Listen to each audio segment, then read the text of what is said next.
Semaine 2, jour 2. Bonjour et bienvenue à notre série d'études méditatives Dieu au quotidien sur la lettre de Paul aux Éphésiens. Aujourd'hui, nous allons nous concentrer sur les versets 4 à 7 du chapitre 2. C'est notre deuxième étude sur ce chapitre. L'espérance revient. Après avoir décrit la mort spirituelle inévitable sans Dieu, Paul déclare « Mais Dieu est riche en compassion. À cause du grand amour dont il nous a aimés, nous qui étions morts en raison de nos fautes, il nous a rendus à la vie avec Christ. C'est par grâce que vous êtes sauvés. Il nous a ressuscités et fait asseoir avec lui dans les lieux célestes en Jésus-Christ.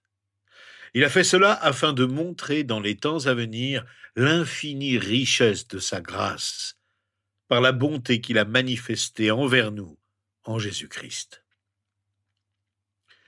Dieu est riche en compassion.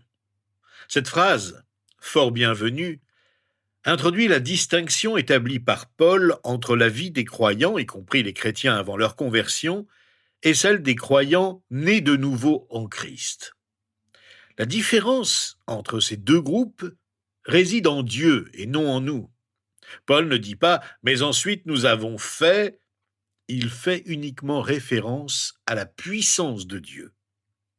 Deux raisons expliquent le changement opéré par Dieu dans nos vies. Premièrement, Paul évoque la compassion divine. On dit aussi la miséricorde divine. L'idée est très proche de celle de bonté. Dieu est associé à la compassion dans toute l'Écriture, en particulier dans l'Épître aux Romains, où Paul développe ses enseignements les plus complets sur le salut. Deuxièmement, Paul mentionne le grand amour de Dieu pour nous. Dieu possède l'amour et nous l'accorde. Dieu est amour et manifeste son amour en nous sauvant du péché.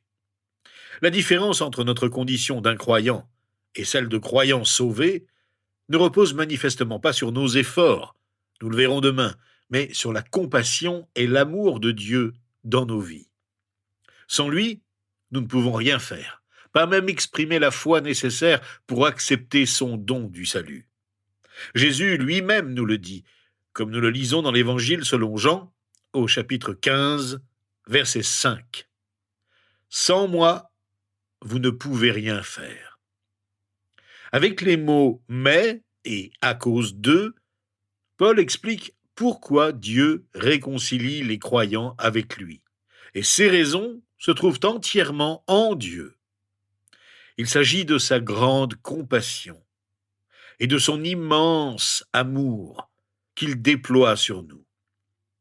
Comme nous étions corrompus par nature et pécheurs dans nos pratiques, nous ne pouvions posséder aucun mérite ni aucun droit auprès de Dieu. Et il a fallu une grande bonté pour mettre fin à tant de souffrances et pardonner de telles transgressions. On pourrait imaginer un Dieu d'une telle compassion et d'un tel amour qui ne concentrerait pas cette compassion et cet amour sur nous. Mais derrière la bonne nouvelle du salut offert en Jésus se cache le fait qu'ils nous sont offerts. Dieu n'a pas attendu que nous soyons dignes d'amour. Il nous aimait même lorsque nous étions morts dans nos transgressions, ne lui offrant rien qui puisse être aimé. Certains pervertissent l'idée de la compassion et de l'amour de Dieu pour justifier leur orgueil.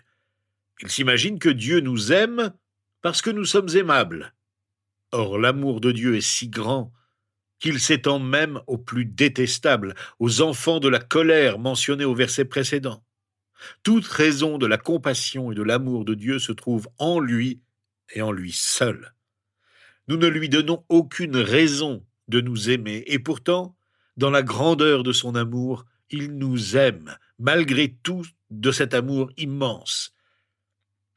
Par conséquent, nous devons cesser de chercher à nous rendre aimables à Dieu, mais tout simplement recevoir son grand amour, tout en reconnaissant notre indignité. C'est le secret de la grâce dans la vie chrétienne. Nous ne nous donnons pas la vie par nous-mêmes, c'est Dieu qui le fait. Nos péchés nous séparent complètement de Dieu, spirituellement, et quant à notre destinée éternelle. Pourtant, les transgressions mentionnées par Paul au verset 1, qui nous rendent morts, n'ont pas suffi à empêcher Dieu de nous rendre à la vie. Il est remarquable que nous soyons rendus à la vie avec Christ. Cela implique une fois encore que Jésus est vivant. Il est ressuscité des morts et règne à la droite de Dieu. Quand on pense à ce qui s'est passé lors de Pâques, quand on pense à ce qui s'est passé sur la croix, quand on pense à ce qui s'est passé lors de la résurrection, ce n'est pas seulement de l'histoire en général qu'il s'agit, il est question véritablement de notre histoire. Ce que Jésus a fait pour nous a mis fin à nos péchés et nous a donné la vie. Ces versets parlent du fait que nous avons été rendus à la vie, nous avons été ressuscités, nous avons été accueillis, vivants, ressuscités et accueillis. Ces trois mots décrivent qui nous sommes désormais en Christ. Dieu nous a rendus vivants avec Christ, alors même que nous étions morts dans nos transgressions et nos péchés. Revivre implique le pardon. La fin de ce verset souligne une fois de plus que notre salut est entièrement dû à la grâce de Dieu. Les lecteurs de Paul étaient déjà des chrétiens sauvés. Ce salut s'était accompli par la grâce de Dieu, un fait que Paul tient à leur rappeler afin qu'ils demeurent reconnaissants et vivent pleinement consacrés au Seigneur. Voilà ce que Dieu a fait pour ceux qui étaient morts dans le péché. Il a partagé notre mort afin que nous puissions partager sa vie de résurrection. Le vieil homme est crucifié, et en Jésus, nous sommes de nouvelles créatures. Le passé disparaît et toutes choses deviennent nouvelles. Paul tient à dire que c'est l'œuvre de la grâce de Dieu qui n'implique en rien le mérite de l'homme. Notre salut, notre délivrance de la mort spirituelle est l'œuvre de Dieu, accomplie pour ceux qui ne le méritent pas. En plus d'être rendus vivants en Christ, Dieu nous a ressuscités avec lui. Nous sommes désormais vivants par la même puissance qui a ramené Jésus d'entre les morts. Dans l'avenir, nous nous tiendrons auprès de Christ dans les lieux célestes.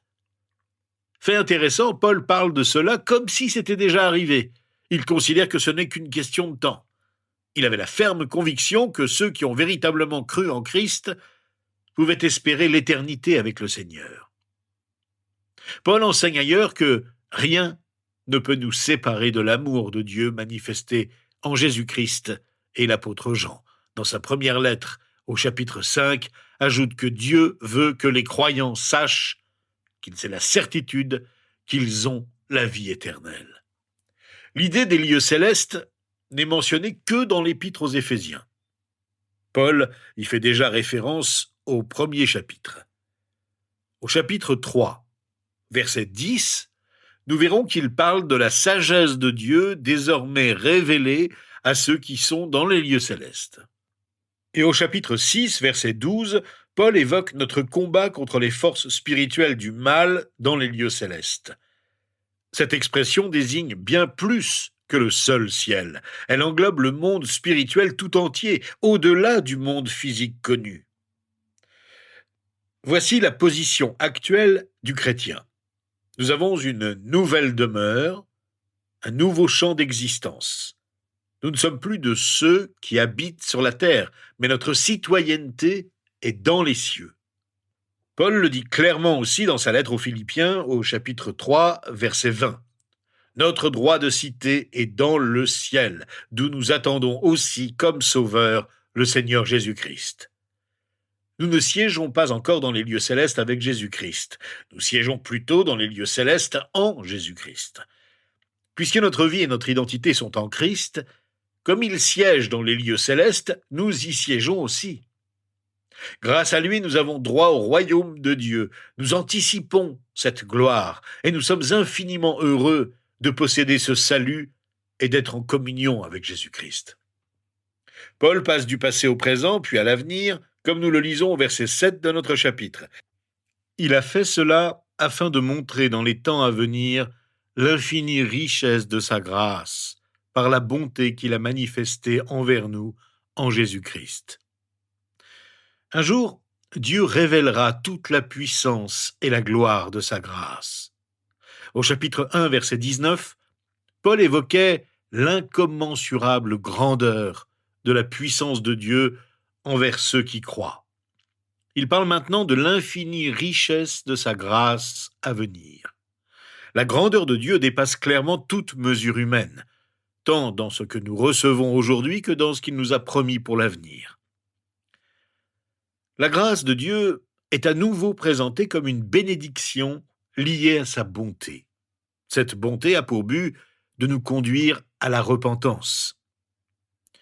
Dieu fait preuve de bonté envers les croyants, mais de jugement envers les incroyants.